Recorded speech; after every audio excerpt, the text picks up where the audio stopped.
Good morning and welcome to path of evolution. Bhagavad Gita અધ્યાય 2 સાંખ્ય યોગ. આપણે છેલ્લે બીજા અધ્યાયનો 66મો શ્લોક, 67મો અને 68મો 3 શ્લોક જોયા હતા. ભગવાન સ્થિર બુદ્ધિ કરવામાં અગત્યનું એક અંગ મૂકે છે, એ છે ભાવ. દરેકના જીવનની અંદર દરેકના જીવનની અંદર ભાવ હશે, કારણ કે આપણી દરેકની અંદર મન છે.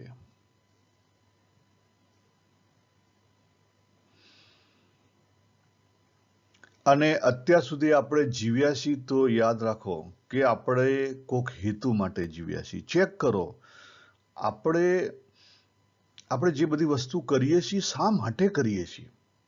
કદી વિચાર કર્યો? એની પાછળ કોણ આપણને ધક્કો મારે છે કે જેથી કરીને આપણે કરીએ છીએ? જેને તમે જીજીવિષા કહેતા હો તો જીજીવિષા કહો, તમે જેને જિજ્ઞાસા વૃત્તિ કહેતા તો જિજ્ઞાસા વૃત્તિ કહો, પણ એ કઈ વૃત્તિ છે જે તમને બહાર ખેંચી જાય છે, જે કામ કરવા માટે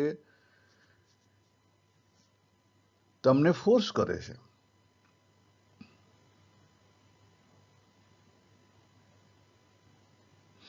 કંઈક સુખ જોઈએ છે, કંઈક પ્રેમ જોઈએ છે, કંઈક મિલન જોઈએ છે. કેમ? પણ કેમ જોઈએ છે? અધૂરો છું હું પોતે. માનવ પોતે અધૂરો છે. યસ, જો માનવ પોતે પૂર્ણ હોત તો એ માનવ તરીકે ના જન્મ્યો હોત, તો કદાચ એ અવતાર તરીકે કે કોઈ જ્ઞાની મહાત્મા તરીકે જન્મ્યો. આપણે અહીંયા જ્ઞાની મહાત્માની વાત નથી કરતા, અહીંયા આપણે સામાન્ય માનવ અને સાધક બેની જ વાત કરીએ છીએ, અસુરની પણ વાત નથી કરતા. એટલે તમે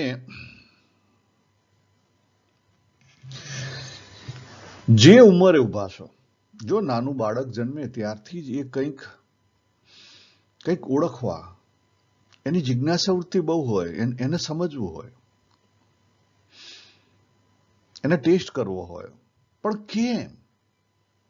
આપણે કેમ ઉપર કદી જોતા નથી. આપણે બે વસ્તુ માટે આ જન્મ ધારણ કર્યો છે. યાદ રાખો, બે વસ્તુને લઈને આપણે આ જન્મ ધારણ કર્યું છે. બે વસ્તુ છે એની અંદર. પહેલી વસ્તુ,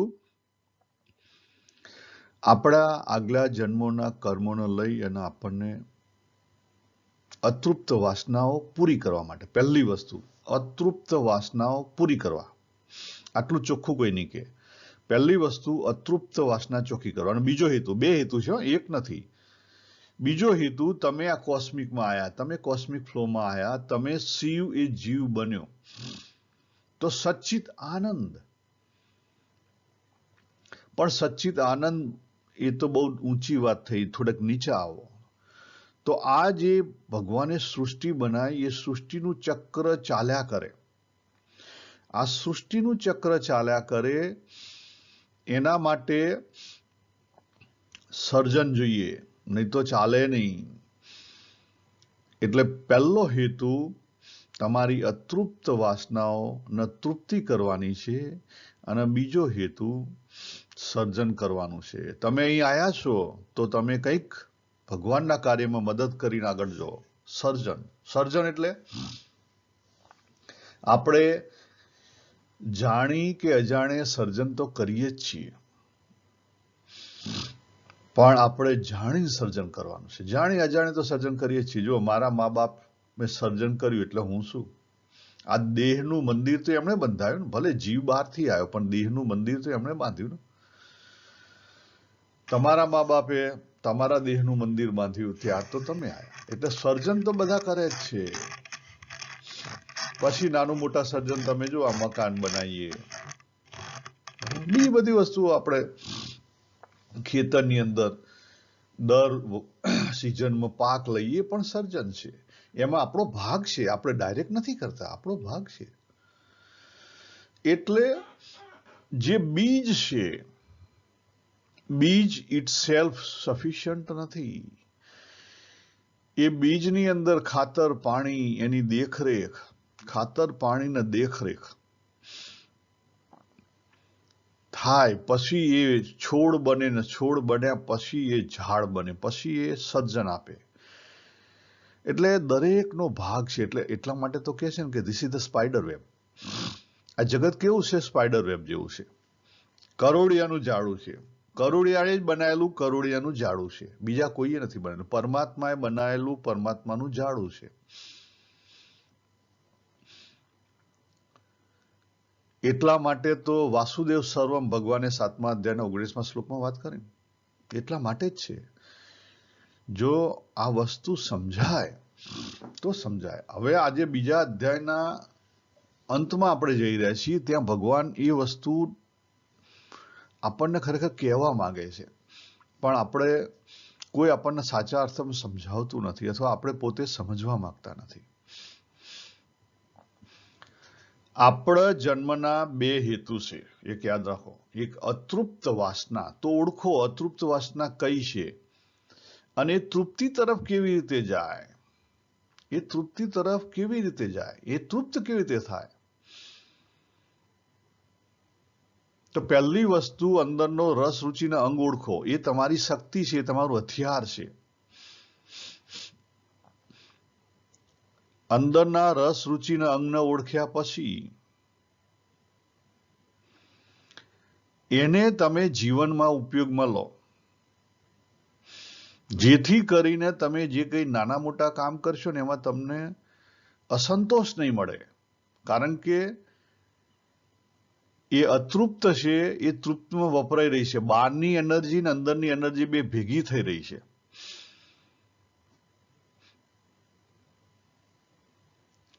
અને જ્યારે તમને એમાંથી તૃપ્તિ મળે, સંતોષ મળે, સમજી લો કે એ તમારા રસ રુચિના અંગ છે.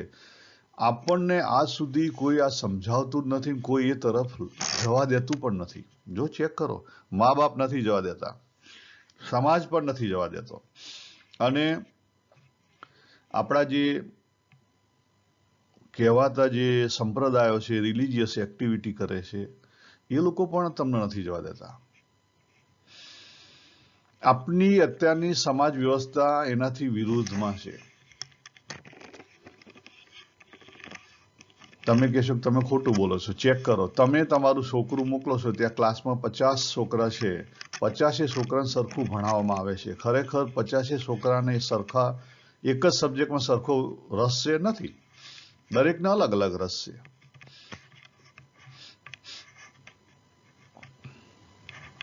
તમે કદાપી તમારા પોતાના છોકરાને કે તમે કદાપી ચેક કરો. મને ખબર છે કે હું નાનો હતો ત્યારે મેઇન વસ્તુ શું હતી કે આ જીવનમાં સૌથી વધુ પૈસો મળે એવું કંઈક કરો.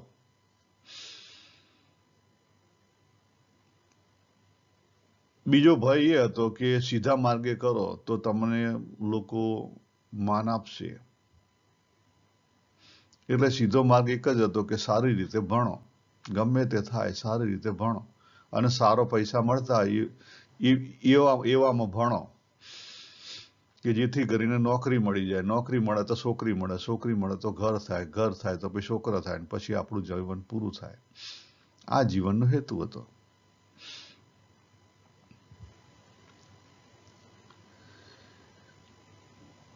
પછી તરી વર્ષે સમજાણું કે અંદરનો રસ ક્યાં હતો, અને પછી એ સમજાયા પછી એના એ પ્રમાણે સેટલ કર્યો. બાકી તો જીવન આખું જેમ આયા એમને એમ આપણે જે અતૃપ્ત વાસનાઓ લઈને આવેલા છીએ, જે આપણને પોટલા બાંધ્યા પેલા છીએ, પોટલા આપણે એમને પાછા લઈ જઈએ છીએ, ઉપરથી બીજા વધારાના બાંધીને જઈએ છીએ. ચેક કરો તમે જાતે. મને તમારી અંદરની ખબર ના હોય ને તમને મારી અંદરની ખબર ના હોય, તમે જાતે ચેક કરો. આ બધી છે ને સ્પિરિચ્યુઆલિટી એ જાતે પરફોર્મ કરવાની વાત છે. એમાં તમને કોઈ મદદ નહીં કરી શકે. શાસ્ત્રો અને ગુરુ કે બીજા કોઈ જે કોઈ છે, જેને કોઈ આવા નાના મોટા અનુભવ થયેલા હોય અથવા પોતાનામાં પડેલી હોય, દાખલા તરીકે હું છું, તો હું હું મારી ગરજે કરું છું, અથવા અમે જે કઈ દિશા બતાવીએ છીએ અમારી સમજણ પ્રમાણે બતાવીએ છીએ, બરાબર. એનો અર્થ એ નથી કે તમે ઉપયોગમાં લેશો કે ના લેશો. It's up to you guys. એટલા માટે જ વિદ્યાર્થી એ અગત્યનો છે, શિક્ષક નહીં, ગુરુ નહીં, ચેલો, શિષ્ય. શાસ્ત્રો, ગુરુ કે બીજા કોઈ એ દિશા બતાવે. આપ મુઆ વગર સ્વર્ગે જવાય નહીં. ભગવાને 66માં વાત કરી, આખી નેગેટિવથી વાત કરી, પણ વાત કરી. ભગવાને શું કીધું કે જ્યાં સુધી તારી અંદર રહેલા જે મન, બુદ્ધિ, ચિત્ત અને જે જીવ છે એ ચારે ચાર એક ધરીએ નહીં આવે, એક ધરીએ નહીં આવે ત્યાં સુધી તને સાચું સુખ નહીં મળે. જીવની અંદર સુખ રહેલું છે. સુખ એટલે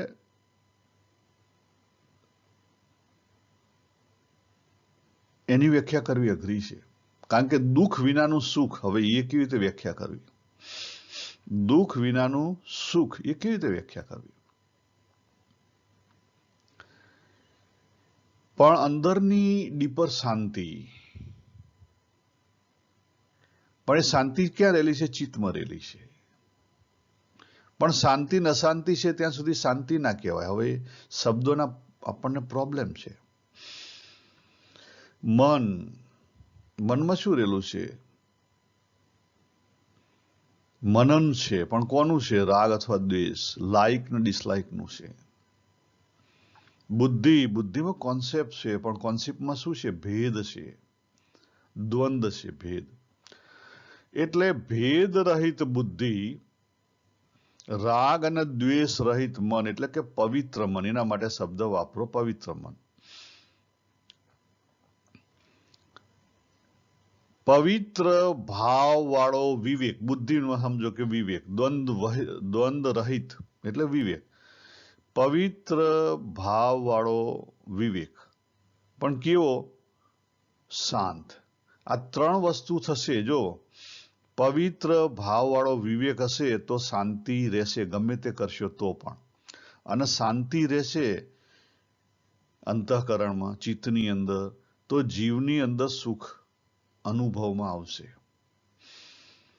હવે સુખની થોડીક અનુભૂતિ આપણે કરીએ કે દાખલા તરીકે સવારે તમે ટોયલેટ ગયા, તમને કબજિયાત થઈ ગઈ, ટોયલેટ ગયા, તમે રેચ લીધો રાત્રે અને પછી ટોયલેટ ગયા, એટલે તમને શું થાય? પેટમાં હાસ. શું થાય? હાસ થાય. એ શાંતિ ને સુખ.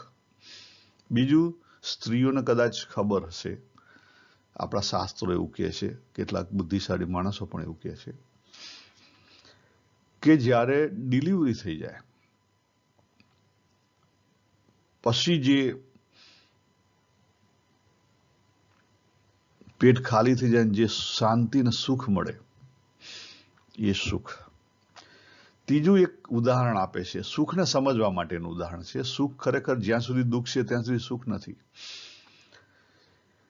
તમને કઈ મોટું વાગ્યું હોય કે કોઈ પર્સ થયું હોય ને પછી લપકારા મારતું હોય ને પછી તમે ડોક્ટર જોડે જો અને એ પછી તમને ત્યાં ચીરો મૂકી અને બધું કાઢી આપે અને પછી ઉપર હરખો લેપ મારીને પાટો બાંધી દે અને પછી ઘેર આવીને તમે બેસો શાંતિથી, પગ લાંબો કરી, અને તમને જે તમે અશાંત થઈ ગયા હતા, જે લપકારા મારતું હતું, બરાબર, જે પેઇન હતું બોડી પર, એનાથી અશાંત થઈ ગયા હતા, એ અશાંતિ જતી રહી. અશાંતિ જતી રહી, એ વિહવળતા જતી રહી, વિક્ષેપ જતો રહ્યો, અને જે અનુભૂતિ થઈ એને કદાચ સુખ કહી શકાય. બરાબર. એટલે જીવની અંદર સુખ રહેલું, પણ આ ચારે ચાર એક ધરીએ આવે. એક ધરીએ આવે એનો અર્થ શું થયો? કે ચારે ચારની અંદર એક જ વસ્તુ છે, કોઈ એકબીજાની કોન્ટ્રાડિક્શન નથી. અંદર કોન્ટ્રાડિક્શન નથી કે એકબીજાની અંદર પણ કોન્ટ્રાડિક્શન નથી. ત્યારે આ વાત બને, એ સિવાય વાત બને નહીં. ભગવાન સ્વામિનારાયણ એક પ્રશ્નનો જવાબ આપેલો છે. કાર્યાણીનું વચનામૃત પહેલું. વાત જીવમાં કેમ જાય ત્યારે પણ એમને આ જ વાત કરેલી કે જે કોઈ વાત છે જો દેહ ને ઇન્દ્રિય એને એક્સેપ્ટ કરે, દેહ ને ઇન્દ્રિય એક્સેપ્ટ કર્યા પછી મન એક્સેપ્ટ કરે, પછી બુદ્ધિ એક્સેપ્ટ કરે, અને દેહ અને ઇન્દ્રિયની સાથે પહેલું કોણ આવે? જે હુંકાર વાળો આવે, જે દેહને ધારણ કર્યો છે એ અહંકાર એના એક્સેપ્ટ કરે,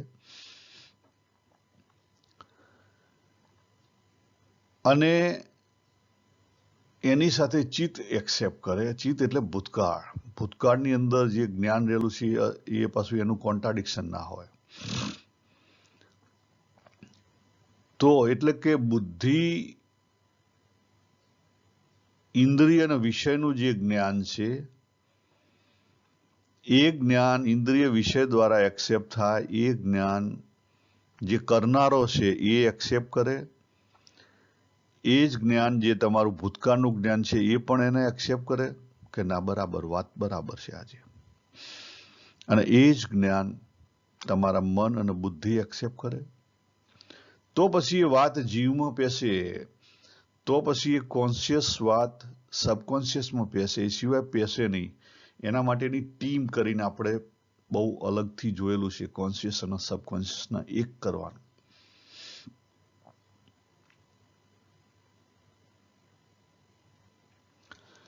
પછી જે 2 શ્લોક છે એમાં ભગવાને અલગથી વાત કરી છે, એના ઉદાહરણ આપ્યા છે. બરાબર. હવે આજે બીજો એક અગત્યનો શ્લોક એ આપણને જે અહીંયા દેખાય છે, બીજા અધ્યાયનો 69મો શ્લોક. યા નિશા સર્વભૂતાનામ તસ્યામ જાગ્રતિ સંયમીમ યસ્યામ જાગ્રતિ ભૂતાની સા નિશા પશ્યંતો મુનિ. બહુ જ અલગ અલગ એના અર્થો છે, અને બધા જે ફિલોસોફરો છે એમણે પણ એની વ્યાખ્યા બહુ અલગ અલગ રીતે કરેલી છે. એક સર્વસામાન્ય વ્યાખ્યા ઘણા બધામાં એની પર માને છે એવી વ્યાખ્યા કંઈક જે કરેલી છે એનું ભાષાંતર આપણે જોઈએ. ફર્સ્ટ જોઈએ. નિશા એટલે રાત્રિ, અંધકાર, અંધકારની વાત છે. અંધકાર એટલે બેહોશી. નિશા એટલે બેહોશી. ખરેખર નિશા એટલે બેહોશી, પણ એનું સામાન્ય ભાષાંતર અહીંયા મેં લખેલું જ છે કે one who is unable to see his way for liberation. જે પોતાનું મુક્તિનો માર્ગ, જીવના કલ્યાણનો માર્ગ જે જોઈ નથી શકતો, is sleeping all the time. એ ગમે એટલું જાગીને કામ કરતો હોવા છતાં પણ એ કેવો છે? ઊંઘતો છે. Even he or she is working 24 hours. A 24 hours કામ કરતો હોય કે ના કરતો હોય પણ એ ઊંઘેલો છે. દે વર્ક ફોર વર્લ્ડલી ઓબ્જેક્ટ્સ. કારણ કે એમાંથી એનું કલ્યાણ થવાનું નથી, એટલા માટે એ વર્લ્ડલી વસ્તુઓ માટે કામ કરી રહ્યો છે.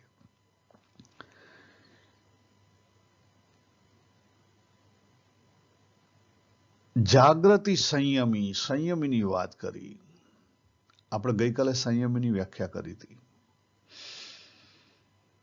સંયમી એટલે અવેકન, જેની બુદ્ધિમાં દ્વંદ નથી. તો એનું સામાન્ય ભાષાંતર અહીંયા એવું છે કે one who knew the way of liberations. જેણે પોતાનો રસ્તો, પાથ ઓફ ઇવોલ્યુશન મળી ગયો છે. એન જાગૃતિ, જાગ્રત છે, હોશમાં છે. And working on that way is awaken. અને એ પોતાના રસ્તા ઉપર કાર્ય કરી રહ્યો છે, એ અવેકન છે. One has self-control on sense on mind, so one's intellect is stabilized in a self, not in worldly object. આ થોડીક વધારે પડતી વાત થઈ ગઈ છે. સેલ્ફ કંટ્રોલ એ પણ ખોટી બાબત છે. સંયમીનો આપણે વસ્તુ ઉપયોગ, એનું ભાષાંતર આપણે એવું કરીએ છીએ, પણ ખરેખર એ વસ્તુ નથી. સેલ્ફ કંટ્રોલની વાત નથી. કંટ્રોલ નથી કરવાના. આપણે કંટ્રોલ કશું કરી શકીએ નહીં. આપણને એની અંદર અતૃપ્તિ નથી. આપણને એની અંદર અતૃપ્તિ નથી. દાખલા તરીકે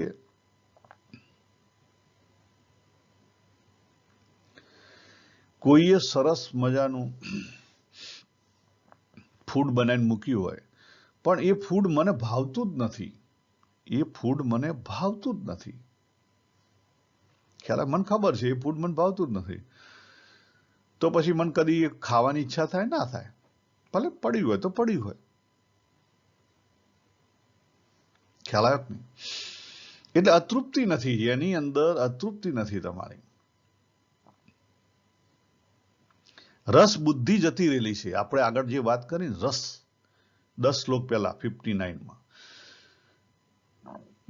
એમાં એની રસ બુદ્ધિ જ નથી. અત્યારની હું મારી વાત કરું તો લોકોને બધે ફરવા જવાની, સેટરડે સન્ડે બહાર રખડવાની, બીજે ક્યાંક પ્રોગ્રામ ગોઠવવાની, દોડા દોડ કરવાની ઈચ્છા થાય. હવે મને એમાં રસ જ નથી. મારી અંદર એ રસ જ નથી, તો કરવાનું શું?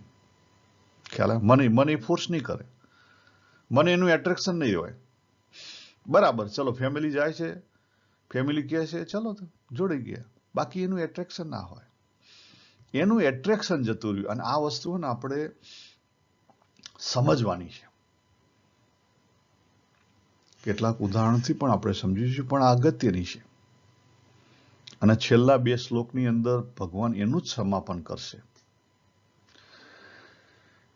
હવે આ જે બીજો શ્લોક છે, દેખાય છે?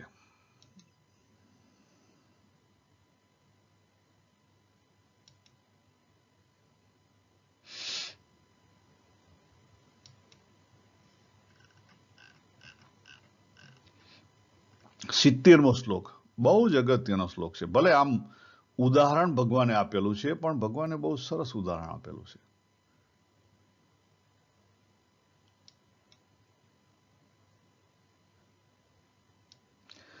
એમાં જે શબ્દ ભગવાને વાપર્યો છે ને, ન કામ કામી, એ બહુ જ અગત્યનો શબ્દ વાપરેલો છે. જેની કોઈ કામના રહી નથી, જેની કોઈ અતૃપ્ત વાસના નથી. આ શબ્દ બહુ જ અગત્યનો છે, ન કામ કામી.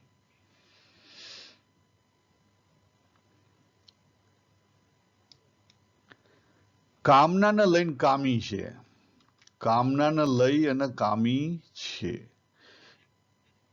અંદર અતૃપ્ત છે, અંદર રસબુદ્ધિ છે તો કામના છે. હવે એની અગેન્સ્ટમાં પહેલા આનું ભાષાંતર જોઈ લઈએ, પછી એને સમજવાનો પ્રયત્ન કરીએ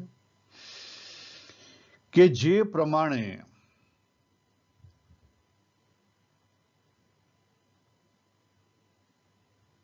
બધી નદીઓના પાણી સમુદ્રમાં સમાઈ જાય છે. સમુદ્રમાં અનેક નદીઓ મળે છે, પણ સમુદ્રનું પાણી લગારે વિચલિત થતું નથી. આ જે વિચલિત શબ્દ મૂક્યો છે ને, એ બહુ અગત્યનો શબ્દ છે. તે પ્રમાણે સર્વ ભોગ પદાર્થ, જો આ યાદ રાખજો,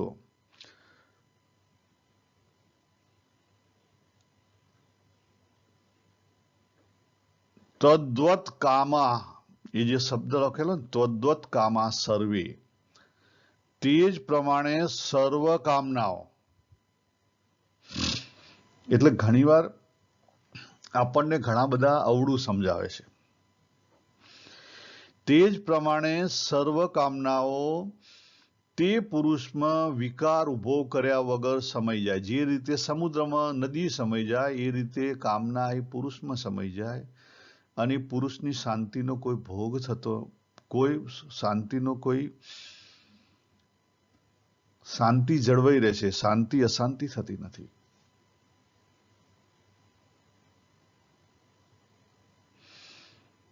ખ્યાલ આવે? એટલે આ જે 70 શબ્દ છે ને, એ આખા બીજા અધ્યાયનો સારરૂપ છે. ઇવન ભગવદ્ ગીતાના સારરૂપ કેવો હોય તો કહી શકાય. આટલું સમજાઈ જાય તો ઉકેલાઈ જાય. ભગવાન કહે છે કે જેમ સમુદ્રની અંદર નદીઓ આવે અને સમય જાય એટલે જીવન છે, જો યાદ રાખો આપણને જીવન મળેલું છે. જીવનની અંદર આપણા જીવનના બે હેતુ છે, આપણે વાત કરી હતી. પહેલો હેતુ છે કે આગળની જે અતૃપ્ત કામનાઓ છે એની તૃપ્તિ મળે. પણ તૃપ્તિ ક્યારે મળે? તો એને સાચી રીતે જાગૃત રીતે એને જે અધૂરી એનર્જી છે એનો ઉપયોગ કરવામાં આવે તો બહારથી જે અધૂરી એનર્જી છે બે ભેગી થઈ જાય ને હાર્મોનાઇઝ થઈ જાય, તૃપ્ત થઈ જાય. પણ તૃપ્તિ થઈ પછી ફરી ઉઠે નહીં, ફરી એમાં વિકાર ઉભો ના થાય, ફરી એમાં વિકાર ઉભો થાય નહીં. અને બીજી વસ્તુ છે, બીજો હેતુ છે, આપણે સચ્ચિત આનંદ છીએ એટલે આપણે જીવન જીવવાનું છે. ઘણા લોકો એવું સમજાવે છે કે કામનાઓ એટલે કે આપણી અંદર કોઈ વિચાર ના આવવા જોઈએ. ના ના ના ના ના, એ વસ્તુ ખોટી છે. તમે જાતે ચેક કરો, તમારા જીવનમાં કદાપી વિચાર વગરનું આવેલું છે? કદાચ બહુ તો તમે મેડિટેશનમાં બેસો, તમને થોડો સમય એવું લાગે કે વિચારો નથી, થોડો સમય એવું લાગે કે વિચારો નથી, પણ વિચારો તો છે, નીચે છે. તમને જાગ્રતમાં કદાચ વિચારો નથી, એ તમને કદાચ પુશ નથી કરતા, ફોર્સ નથી કરતા, પણ અંદર તો વૃત્તિઓ છે. તમે મેડિટેશન બેઠા અને પછી કોકે બૂમ પાડી તમારું નામ દે બાબુ, તો તરત તમે જાગી જાઓ. તમે ઊંઘમાં હોતે જાગો. એનું કારણ શું છે? કે અંદર તમારી વૃત્તિ ચાલુ છે. એટલે મારા મતે, મારા જે મેં ટ્રાયલ ને એરર જે લાઈફમાં કર્યા છે એના માટે, જે લોકો એવું સમજાવે છે કે વિચાર વગર નું જીવન, ધેટ્સ અ રોંગ થિંગ. એ શક્ય નથી, અશક્ય અનુષ્ઠાન છે, ખોટી બાબત છે. જો વિચારો વગરનું જીવન હોત તો ભગવાન જીવન જ શું કરવા આપોત, અને વિચારો શું કરવા આપોત? નથી. એ ખોટી બાબત છે. ભગવાને બીજા અધ્યાયના 55મા શ્લોકમાં વાત કરી મનોગતાન. વિચારો તો આવશે, આવવાન જવા વાળા છે. કેવા છે? આવવાન જવા, મનોગતાન, આવવા જવા વાળા છે, આવશે. એને આવવા જવામાં એનો હેતુ છે, એમની કોઈ આવતા જતા નથી. એનો હેતુ છે, આવશે ને જશે.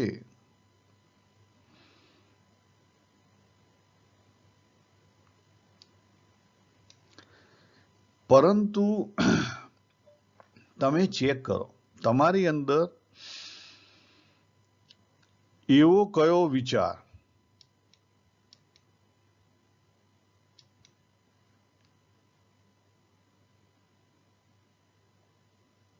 જે આવે છે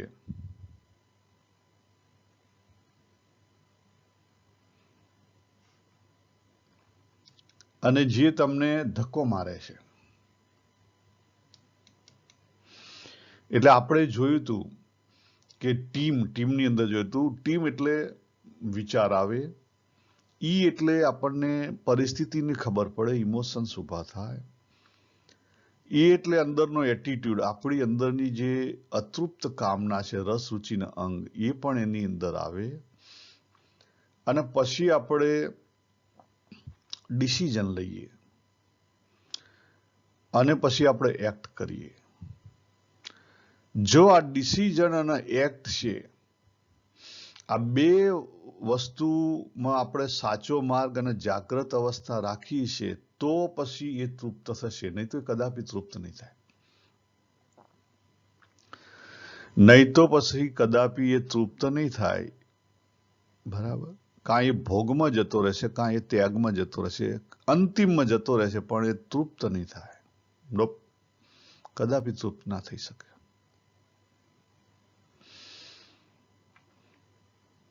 આ વસ્તુ ના આગળ રાખી ભગવાન સમાપન કરશે બાકીના બે શ્લોક. પણ મારા કહેવા પ્રમાણે, મારા માનવા પ્રમાણે, આજે ભગવાને દ્રષ્ટાંત આપ્યું છે, દ્રષ્ટાંત બહુ જ અગત્યનું છે. આ દ્રષ્ટાંત બહુ જ અગત્યનું છે. આપણે વિશેષ વાત આની પછીના જે બે શ્લોક છે એ વખતે કરીશું. પણ આપણો હેતુ જો જીવનનો હેતુ બે છે, અતૃપ્ત કામનાને પૂરી કરવી અને સર્જન શક્તિની જે કંઈ કામના છે એમાં પાર્ટિસિપેટ થવું.